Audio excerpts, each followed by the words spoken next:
Jawa has had a tough revival.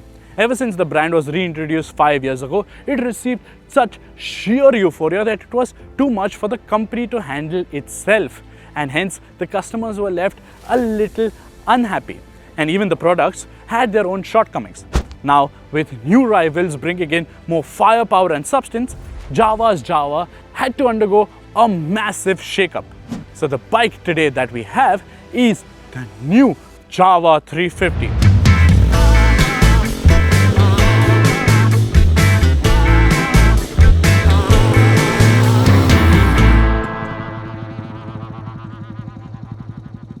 A big step up from the retro bike maker.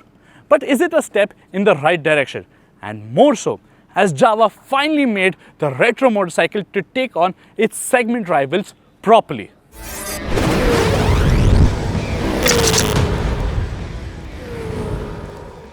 I came from the mud, there's dirt on my hands. Well, for starters, obviously the engine has grown. It is the same 334cc engine that you find on the Perak 42 Bobber and all of its ESD siblings. And much like all of those bikes, this bike too, the 350, gets its own dedicated tune.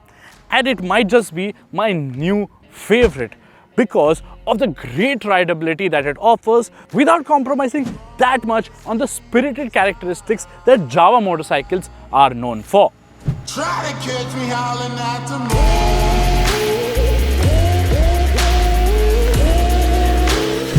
Yes, this new 334 is making a lot less power and just a little more than 1 Nm more than the old 293cc engine. But it's the way that it's delivering this power that makes you go, oh, it's so good. Just to give you context, right when we set off for the Great White Run during the early hours of the day, the new 350 was able to keep a steady 85-90 kmph with minimal vibes keeping you company. And it had this effortless and sweet charm about it that made you want to ride on for more and more, with enough reserve on tap to help you reach speeds of 100-110 kmph to make those quick overtakes to get past slow moving truck traffic. While it is spirited in the lower gears, it doesn't like to be revved out too much in the higher cogs. Jawa has told us this has been consciously done so that it offers that peaceful retro experience that most people are looking for.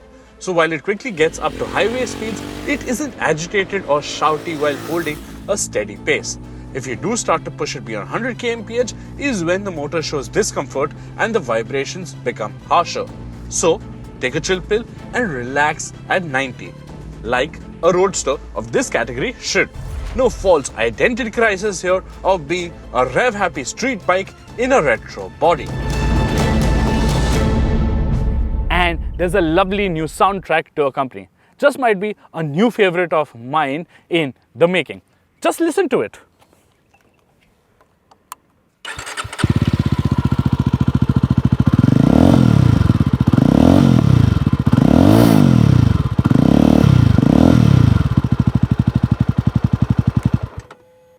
This new symphony is especially evident at lower revs and in the city. You can ride this bike in a calm and easy manner, which wasn't possible with the older bike because you had to furiously work the gearbox to keep the bike running. Thankfully, the gear shifts are far more precise and light, and so is the clutch action thanks to the presence of a new slip and assist clutch. Jawa has reworked the cooling system to make it more compact and efficient. We would only get to know if it has actually improved for the better, again in our bumper-to-bumper chaotic city riding scenarios, not on pristine white tarmac on a chilly cold day of riding to the run.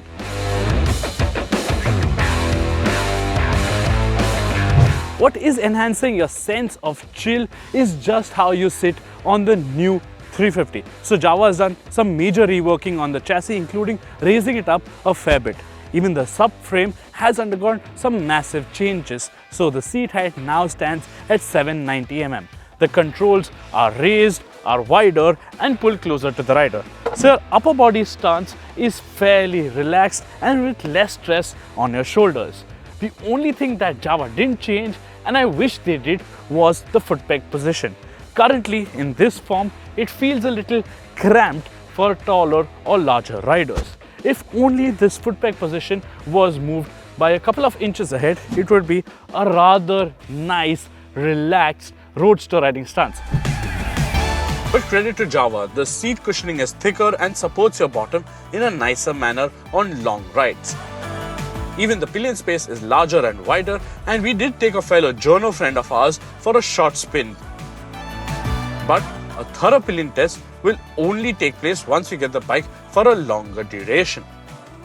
On paper, it has become heavier now, 12 kilos heavier, but you don't feel it quite as much. And that's because Jawa has been really clever with the packaging of this motorcycle. So definitely the 350 has grown than what the Jawa was, and it has grown in every dimension, including the length. So the weight is distributed evenly and you're seated right in the center of the motorcycle, so all of the mass is concentrated rather well. So picking it up from the side stand doesn't feel that much of a bother.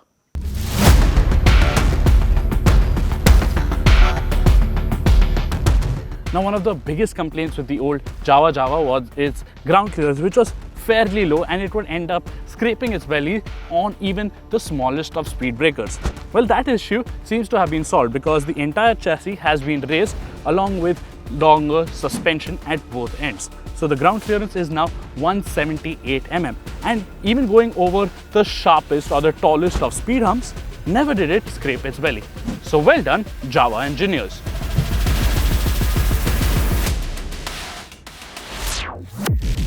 Despite losing out on outright sportiness, the new 350 still happens to be the best handling, old school style roadster on sale in India.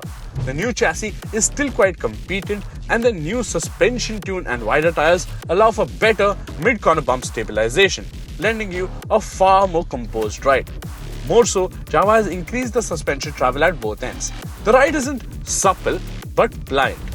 This allows the rider to stay better focused and not too bothered with how imperfect the roads actually are. Adding to the sense of confidence are the solid braking hardware.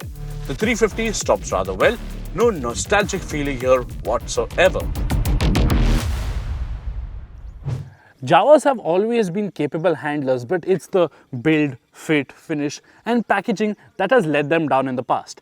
And thankfully, we think that that is right there in the past only. Because on this new 350, the wiring is no longer unkempt but neatly executed. The welds are nicer to look at. Paddle gaps are far more consistent. And overall, the finishing levels on this bike make it seem right on par with the likes of the Royal Enfield Classic 350 and the Honda CB350s. Jawa's also assured us that rusting issues have been dealt with, but we will only come to know of it once we get to see them in action over a few months, especially after the monsoons. One area where the 350 still is rather underwhelming is the features department. Deciphering speeds between 60 and 100 kmph is still a task on the go.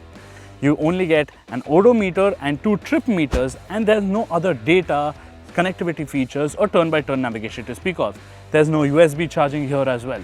And while LED lighting might seem amiss, the halogen headlamp bulb, which is new and powerful, was a great boon when we set off in the early hours of the day. So while it might not be as feature-packed as its rivals, the halogen headlamp bulb does things rather well. Kinda old school, but it does get the job done properly. I would have liked if there was a DTE and a clock perhaps added in the digital inset, as well as a neatly integrated USB charger, perhaps like how Triumph has done it on its 400cc bikes. Smartphone connectivity for the sake of having it doesn't make any sense like it's there on the Honda. So these small additions would have made the ownership experience a whole lot more appealing. Jawa's measures for its classically styled roadster have worked beautifully. The motorcycle is a lot more likable and livable now. The motor's niceties are enjoyed in a wider range of scenarios. And it still has that sporty kick as all Jawas should, but it does a lot more than just hustle. Plus, it looks a lot more substantial and well put together in terms of quality.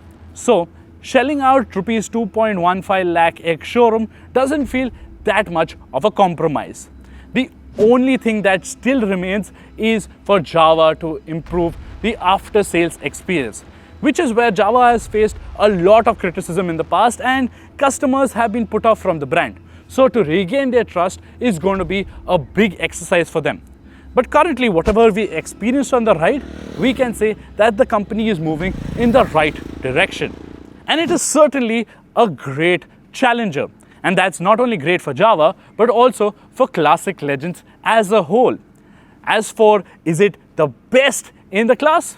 Well, that calls for a thorough retro comparison with all of its retro brethren. Wouldn't you agree?